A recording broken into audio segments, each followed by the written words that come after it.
In this video, I'm going to be talking about graphing some polar functions, some common ones that we see typically. So the first one is petal graphs. So if you have a function r equals a cosine n times theta, or r equals a cosine, sine n times theta, the radius, or from the pole out to each one of these lengths of the petals, is A. Now the first peak, it kind of makes sense because if I plug in 0 for theta for a cosine graph, that's going to give me a number. Well, I don't have one where it's a cosine, but it's going to give me a number along the x-axis. Versus for sine, the first time sine is equal to 1 is at pi over 2. So you take pi over 2 divided by n to get your first peak there. I would make sure you write this down. Odd, there are n petals. Even, there are 2 n petals. So if you remember, an even number is 2 times a number. That's how we can remember it's 2n. I just thought of that. I'm a genius. Okay. So, example 1 of our petal graphs. Our maximum radius is this number 2. The number of petals, since n is odd, is 3. Your first peak is at theta equals 0 because we have a cosine graph, and that's when cosine equals 1. Now, radians between the petals, we have 2 pi radians that we're trying to split up amongst our 3 petals. So how we do this is we get 1, 2. And then we go to 2 pi over 3.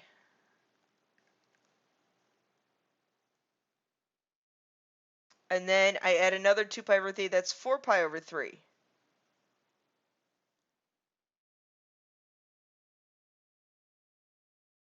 Sorry, I had to think about that.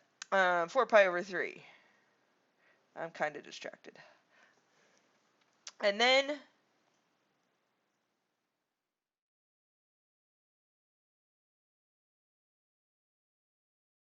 your graph looks something like that. Now I could get other points in between there, and when I taught this in 2020, I did get other points, but it didn't, the time that I spent doing that in class, it didn't seem like that benefited the graph a lot. Now here, maximum radius is 3. Number of petals, n is even, so it's twice that. I have 4 petals. Now my first petal is at pi over 2n. 2n is at pi over 4. Now what I'm going to take is I'm going to take 2 pi. I'm going to split that amongst my 4 petals. So I get pi over 2. So now I'm going to go to first peak at pi over 4. 1, 2, 3. Make sure I'm at pi over 4. Now they're at every pi over 2, so it's basically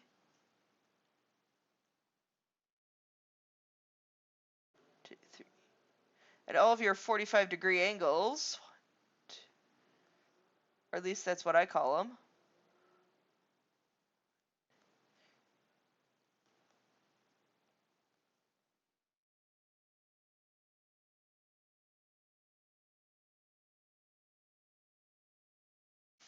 And so that's what that graph would look like. It's kind of fun. Look, I have a little flower I'm drawing. Anyway, okay. Lima Suns. Now this one is a little bit more challenging, but I can actually kind of break this down pretty easy for you guys. So when you're adding a number, so when I have a plus b times the cosine of something and a minus b times the cosine of something, you have an orientation. If it's cosine, your graph is going to be left and right. Since along this axis, that's where cosine is 1 and negative 1. Now, if it was sine, it would basically flip this 90 degrees, and it'd be up and down because that's where sine is 1 and -1. We're going to use our 4 quadrantal angles, okay? And then kind of understanding the general shape. And let me talk a little bit more about that since that's on the next slide. So you have a dented if A is bigger than B. They're cardioid if they're equal. And then I have a loop in my Lima Suns, so I go through the pole if A is less than B. And you'll see this once we start graphing them and with a little bit of practice. Okay, so I have a cosine graph here. This orientation is left and right, since it's a cosine. The intercepts.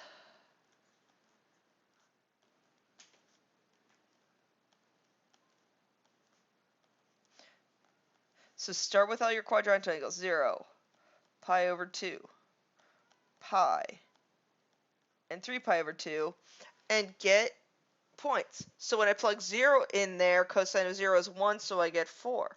So I have the point 0, 4. So angle of 0 out 4. Pi over 2, cosine of pi over 2 is 0, so that is 3.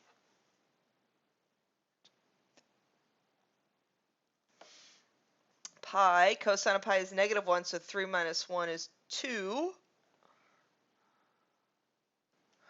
And then 3 pi over 2.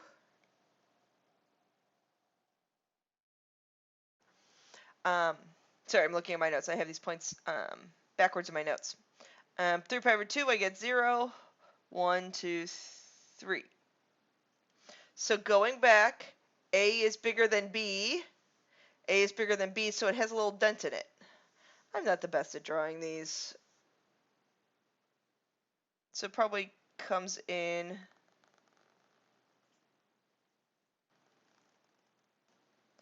looks something like this. And I've had on all my slides confirm on your calculator. All you have to do is change the mode to polar. It's actually kind of fun. When you change the mode to polar, you should get something that looks like that. And you type in the equation, obviously.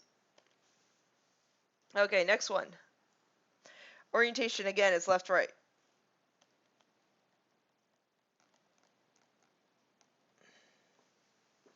Finding right. Finding my intercepts. So an angle of 0. Angle of pi over 2. Angle of pi. Angle of 3 pi over 2. Excuse me. So when I plug in 0, I get 3 minus 2, which is 1.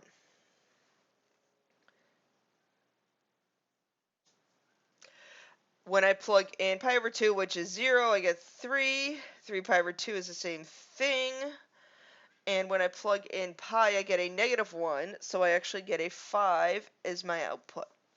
So I have 1, 0, 3 pi over 2,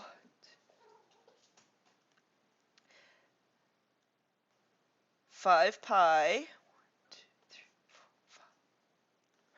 and then 1, 2, 3. So now this one is a left-right. Since A is greater than B, A is greater than B, it has a little dent to it.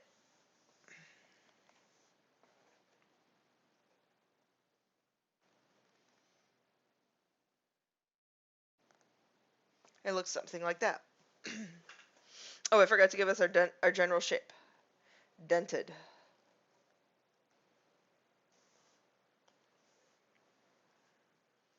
Okay, next example. Changing my color. Okay, 2 minus 3 cosine. I've done all cosines. I should probably change this for future years. But we have a left-right orientation. 0, pi over 2, pi, and 3 pi over 2. So intercepts, my intercepts, when I plug in 0 there, I get 2 minus 3, which is negative 1. So I have 0, but I'm going negative for my radius. And then pi over 2 is just 2.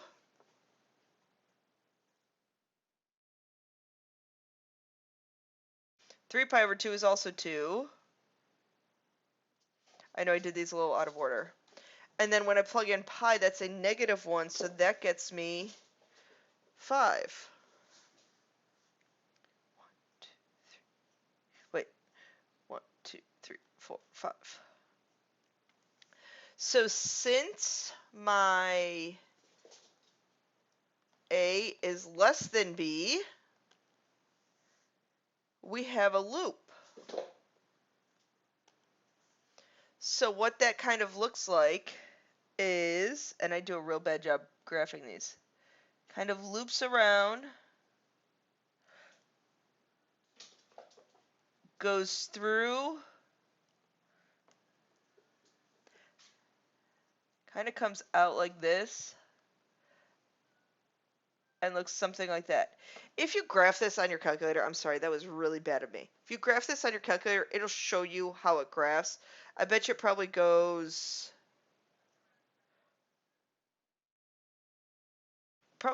up and around this way, back through, and back towards 0. Okay, I apologize. I'm probably going to pronounce this name wrong. I apologize. Lemniscates. Hopefully that was close. Please don't judge me. Lemniscates are if we have an r squared and we have an a sine of 2 theta, a cosine 2 theta. Sine graphs are going to be along, it looks like an infinity symbol. Sine is going to be along y equals x.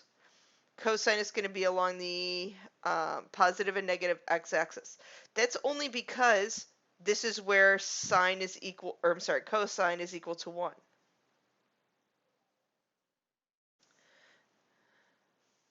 So now this example, our last example, and then I'll show you guys something that I think is kind of fun. Okay, graph that equation. So look at what your radius is. Your radius is the square root of that number, which is 2. Now I'm along the line y equals x.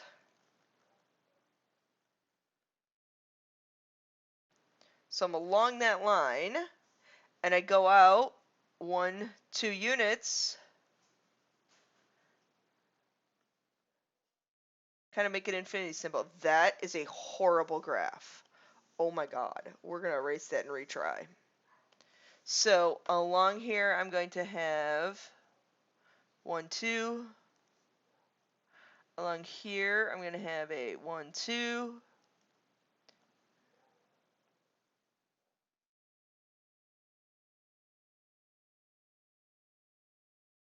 Oh, I have one too many on that, on the bottom one. It should go back to 2.